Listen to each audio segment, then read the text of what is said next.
নমস্কার, আমি দেবজ্যোতি। আপনারা দেখছেন প্রান্তর ছাদ বাগান। প্রতিদিনের অভ্যাস মতো আজও আপনাদের সামনে আমি চলে এসেছি ভিডিও নিয়ে। সেই ভিডিওর বিষয় হচ্ছে হঠাৎ ঝিমিয়ে পড়া গাছকে কী করে বাঁচিয়ে নিতে হয়। তার জন্য যে জিনিসটি সবথেকে দরকার সেটা হচ্ছে হাইড্রোজেন পারঅক্সাইড। এই হাইড্রোজেন পারঅক্সাইড সম্বন্ধে আপনাদেরকে প্রথমে অল্প একটু বলে নেই। এই হাইড্রোজেন পারঅক্সাইডের সাংকেতিক নাম হচ্ছে H2O2। H2O হচ্ছে জল, যা আছে গাছের প্রয়োজনীয় জিনিস। তার সঙ্গে একটি মাত্র অণু অক্সিজেনের ব্যবহার করে H2O2 তৈরি করা হয়, যা কিনা গাছেরকে জীবন দিয়ে থাকে। এই H2O2 বা হাইড্রোজেন পারঅক্সাইড চিকিৎসা বিজ্ঞানেও কিন্তু ব্যবহার হয়ে থাকে। হাইড্রোজেন পারঅক্সাইড কিন্তু বিভিন্ন ধরনের হয়ে থাকে। এই যে দেখুন, আমি যে হাইড্রোজেন পারঅক্সাইড ব্যবহার করছি সেটা হচ্ছে 6%। এছাড়া 9% রয়েছে 3%। সাধারণত চিকিৎসা বিজ্ঞানে 6%টাই ব্যবহার করা হয় এবং আমরা আমাদের গাছেদের জন্য এই 6%টাই ব্যবহার করি। এই হাইড্রোজেন পারঅক্সাইড আমরা গাছে ব্যবহার করি মাসে একবার করে। কেন ব্যবহার করি? যে সমস্ত গাছ বেশি জল পছন্দ করে না, আবার জল না পেলে গাছগুলো ঝিমিয়ে পড়ে, সেই সমস্ত গাছে যদি আমরা এই হাইড্রোজেন পারঅক্সাইড মাসে একবার করে দিয়ে যেতে পারি, তাহলে যে সমস্ত গাছ ফাঙ্গাসজনিত কারণে ভোগে, জলের অভাবে নেতিয়ে পড়ে বা অক্সিজেনের অভাবে গাছ নেতিয়ে পড়ে, সেই সমস্ত গাছকে কিন্তু এই হাইড্রোজেন পারঅক্সাইড ব্যবহার করতে হয়। এই হাইড্রোজেন পারঅক্সাইড ব্যবহার করার ক্ষেত্রেও কিন্তু কিছুটা নিয়মাবলী রয়েছে। যেহেতু আমি 6% ব্যবহার করছি, তাই আমাকে ব্যবহার করতে হবে 1 লিটার জলে। যদি এই রকম ছোট গাছ হয় তাহলে 5 ml। আবার যদি বড় গাছ হয়, বড় টব হয়, তাহলে কিন্তু 1 লিটার জলে 10 ml ব্যবহার করতে হবে। এবার আসি মূল বিষয়ে। এই যে ঝিমিয়ে পড়া গাছটি কেন ঝিমিয়ে পড়ল, তার কারণ কি এবং তার থেকে কি করে সুরাহা পেতে হবে সেই বিষয় নিয়ে। গাছ ঝিমিয়ে পড়ে 3টি কারণে। এক, যদি গাছের মাটিতে বা মিডিয়াতে জলের অভাব হয় তাহলে কিন্তু গাছ ঝিমিয়ে পড়ে। আবার যেহেতু আমরা টবে গাছ করি, গাছ যদি প্রচণ্ড রোদে থাকে তাহলে দেখা যায় দুপুরবেলায় জলের অভাবে গাছের যে কচি পাতাগুলো বা কচি ডালগুলো সে সমস্ত কিন্তু হেলে যায়। সে সময় আমরা যদি জল দিয়ে দেই তাহলে কিন্তু গাছগুলো আবার সোজা হয়ে দাঁড়িয়ে যাবে, মানে প্রাণ ফিরে পাবে। কিন্তু সেখানেও একটি ব্যবহার করার ক্ষেত্রে নিয়ম রয়েছে। অতিরিক্ত রোদে যদি গাছগুলো ঝিমিয়ে পড়ে, সেই সমস্ত গাছগুলোকে প্রথমে ছায়াতে এনে রেখে দিতে হবে কিছুক্ষণ। মাটি যখন ঠান্ডা হয়ে যাবে তারপরে কিন্তু আপনাদেরকে জল দিতে হবে। এবার দেখা গেল মাটির মিডিয়া ভিজে রয়েছে, মানে জলের অভাব নেই, তাহলে গাছটি ঝিমিয়ে পড়ছে কেন? এখানে 2টি কারণ হতে পারে। এক হচ্ছে মাটি কম্প্যাক্ট হয়ে গেলে, অতিরিক্ত জলের ফলে মাটি যদি কম্প্যাক্ট হয়ে যায়, গাছের মাটিতে অক্সিজেনের অভাব হয়। আমরা সবাই জানি গাছ আমাদেরকে কার্বন ডাই অক্সাইড গ্রহণ করে অক্সিজেন ছাড়ে, সেই অক্সিজেন নিয়ে আমরা বেঁচে থাকি। কিন্তু মাটিতেও কিন্তু অক্সিজেন থাকে, যা গাছের অত্যন্ত প্রয়োজনীয়। তার জন্য গাছকে ভালো রাখতে গেলে মাঝে মাঝেই টবের যে মাটি সেটাকে খুশিয়ে দিতে হয়।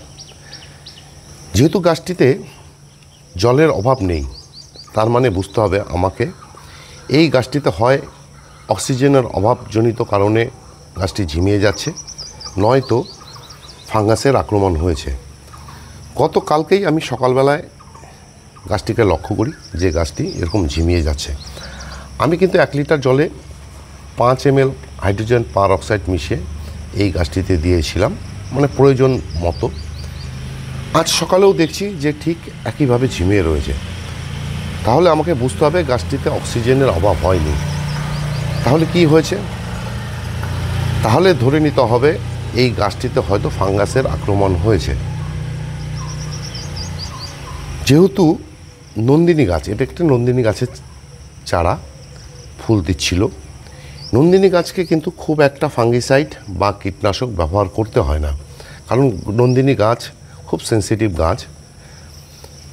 হয়তো কোনো কারণবশত এই গাছটিতে ফাঙ্গাসের আক্রমণ হয়েছে। আমি আজকে এই গাছটিতে কি করব, 1 লিটার জলে 2 গ্রাম ব্লাইটক্স বলে যে ফাঙ্গিসাইড, কপার অক্সিক্লোরাইড যুক্ত ফাঙ্গিসাইড মিশিয়ে নিয়ে গাছটিতে স্প্রে করে দেব।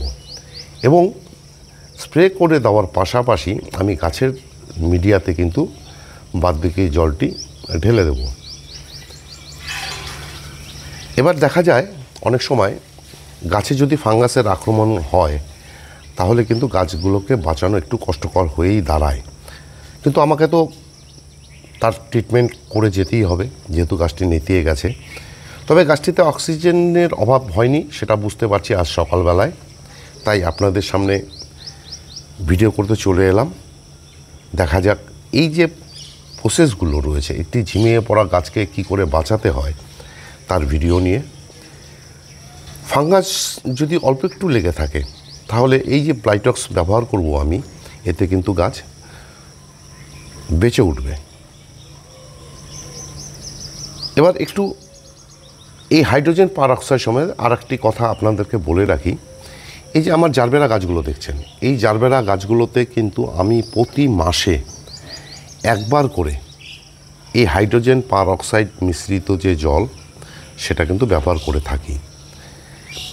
কেন ব্যবহার করি? যেহেতু জারবেরা ফুলের গাছ, এদের একটাই সমস্যা, সেটা হচ্ছে শেকড়ে ফাঙ্গাস লাগার সমস্যা। আমার কাছে টোটাল 5টি গাছ ছিল, 5টি গাছের মধ্যে বর্তমানে 3টি গাছ বেঁচে রয়েছে। আমার গাছগুলো যদিও সিন্ডার মিডিয়াতে, যেখানে জল ধরে থাকার যে প্রবণতা সেটা একবারেই নেই, তারপরেও কিন্তু গাছগুলো ঠিক এই অবস্থায় আছে এবং 2টি গাছ মারা গেছে। তার জন্য কিন্তু আমি এখন নিয়ম করে গাছগুলোতে, এই যে গাছ দুটো মারা যাওয়ার পর থেকে প্রতি মাসে কিন্তু একবার করে এই গাছগুলোতে ফাঙ্গিসাইড দিয়ে দেওয়ার পাশাপাশি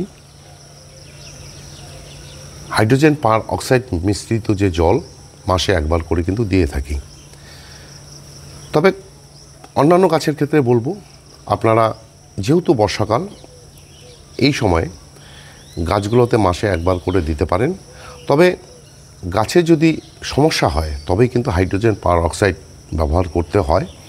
কিন্তু যে সমস্ত গাছে ফাঙ্গাসের প্রবলেম বেশি সে সমস্ত গাছে কিন্তু মাসে একবার করে ব্যবহার করলে সেই সমস্ত গাছে ফাঙ্গাস থাকার আর কোনো সমস্যা থাকে না। তাহলে আমি এই গাছটিতে এবার ফাঙ্গিসাইড দিয়ে দেখব এবং ফাঙ্গিসাইড দিয়ে দেওয়ার পর গাছটির কি অবস্থা হয় আগামীকালকে সেটা বুঝে যেতে পারবো। কারণ হাইড্রোজেন পারঅক্সাইড এবং ফাঙ্গিসাইড এই দুটি ব্যবহার করলে, এই দুটি সমস্যার থেকে যদি গাছ এর এই অবস্থা হয় তাহলে ব্যবহার করার পরের দিনে কিন্তু তার যে সুফলটা সেটা টের পাওয়া যায়। যেহেতু গতকালকে আমি দিয়েছিলাম, গাছটি ঠিক একই রকমভাবে রয়েছে, সুতরাং আমাকে ধরে নিতে হবে যে গাছটিতে অক্সিজেনের অভাব হয়নি। এটার অভাব যেটা দেখা দিয়েছে সেটা হচ্ছে ফাঙ্গাসের।